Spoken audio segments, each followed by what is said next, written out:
बोलो शरद पूर्णिमा माता की जय। ठीक है, बोलो विष्णु भगवान की जय, मैया की जय। बहुत पुराने समय की बात है कि श्री नारद मुनि नारायण नारायण कहते हुए विष्णु लोक पहुँचे। श्री विष्णु भगवान की स्तुति वंदना भक्ति भाव पूर्ण रूप से करने लगे। तब भगवान विष्णु प्रसन्न होकर प्रकट हुए और बोले, हे मुनि श्रेष्ठ, कैसे याद किया? हे प्रभु, आप तो अंतर्यामी हैं, हम क्या चाहते हैं आप तो जानते ही हैं। प्रभु मुस्कुराए हे और बोले, हे मुनि श्रेष्ठ, आप ही वर्णन करें। हे प्रभु, जैसी आपकी इच्छा आज्ञा पाकर प्रभु मैं तुलोक से चला आ रहा हूँ। वहाँ मानव की व्यथा देखी न गई। प्रभु बोले, आप क्यों दुखी हो रहे हैं? ऐसा कर्मों के फल हैं। हे प्रभु, वहाँ पर मानव बहुत दुखी हैं, आपको उनके कष्ट दूर करना ही होंगे। तो हे नारद मुनि सुनो, मैं तुमको शायद पूर्णिमा के नाम से जानी जाएगी ऐसे व्रत बताता हूँ, जो कोजागर व्रत भी कहते हैं इसको। इसके विधि विधान के करने से कष्ट दूर होते हैं, सो तुम ध्यान लगाकर सुनो। इस व्रत के करने से संतान सुख व शांति की प्राप्ति होती है। मथुरा नगरी में सुभद्रा नाम की पंडितानी रहती थी। वह शायद पूर्णिमा का व्रत रखती थी। भगवान जी उनसे प्रसन्न हुए एवं इच्छित वरदान देते हुए कहा, इसकी विधि विधान सभी को बताइए। तब वह एक साहूकार को यह व्रत की विधि बताती है।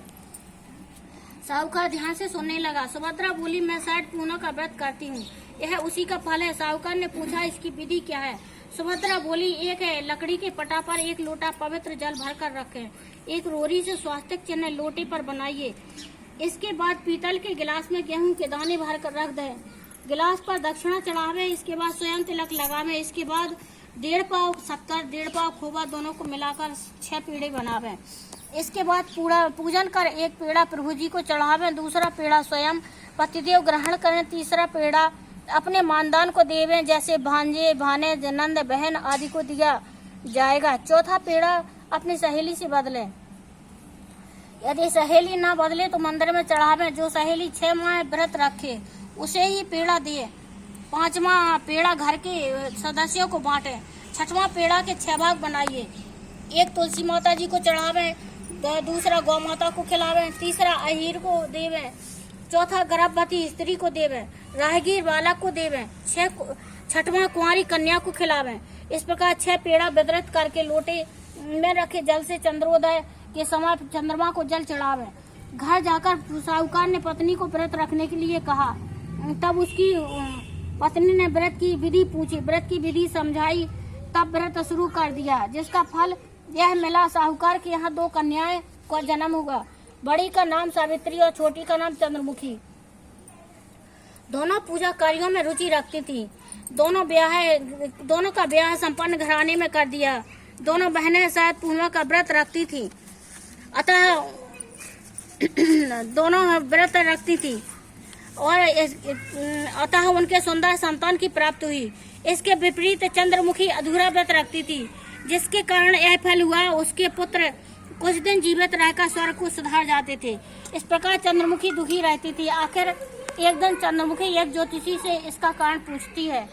तब ज्योतिषी ने कहा, तुम अधूरा व्रत रखती हो, इस कारण तुम्हारी संतान स्वर्ग को प्राप्त करती है, अतः तुम बड़ी बहन सावित्री से विधि का विधान पूछकर व्रत रखो, क्योंकि सावित्री विधि विधान से पूजन करती है। प्रत्येक वर्ष की तरह शायद पूर्ण फिर आई। चंद्रमुखी फिर अधूरा व्रत करती है। उसका पुत्र फिर मृत्यु को प्राप्त हुआ।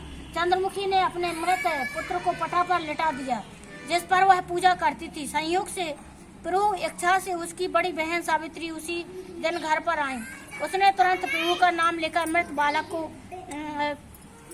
के सिर पर हाथ फेरा। इच्छा से उनकी बड़ी बहन सावित्री उसी दिन घर पर आई। उसने तुरंत प्रभु का नाम लेकर मृत बालक के सिर पर हाथ फेरा तो वह जीवित हो उठा। चंद्रमुखी खुशी से नाच उठी। तब उसने शरद पूर्णिमा व्रत का महत्व समझ में आया। उसने तुरंत प्रभु से क्षमा मांगी, बार बार प्रभु के श्री चरणों में को स्पर्श किया और कहा, हे प्रभु, ऐसी भूल अब कभी न होगी। साथ ही सभी पड़ोस के सगे संबंधियों को यह व्रत करने की सलाह दी। वह व्रत की विधि विस्तार पूर्वक समझाने लगी। अतः इस व्रत के करने से प्रत्येक स्त्री व पुरुष की सभी मनोकामनाएं पूर्ण हो जाती हैं। जय हो लक्ष्मी नारायण की जय, हो चंद्रदेव की जय। जैसे चंद्रमुखी की इच्छा पूर्ण हुई वैसे सबकी इच्छा पूरी करें। श्री शरद पूर्णिमा की व्रत जो माताएं व्रत रखती हैं यह उपवास रहती हैं, उनको संतान सुख व सपरिवार की हर मनोकामना अवश्य पूरी होती है, इसमें कोई संशय नहीं है। इसलिए शरद पूर्णिमा का व्रत करने को श्री विष्णु भगवान ने श्री नारद जी से स्वयं कहा। श्री शरद पूर्णिमा के दिवस को रात्रि में खीर दूध चंद्रमा की चांदनी में रखकर दूसरे दिन प्रातः काल खाएं। इस अमृत तुल्य खीर दूध से प्यास पित्त तथा दाह से निवृत्ति होती है। बोलो शरद पूर्णिमा माता की जय।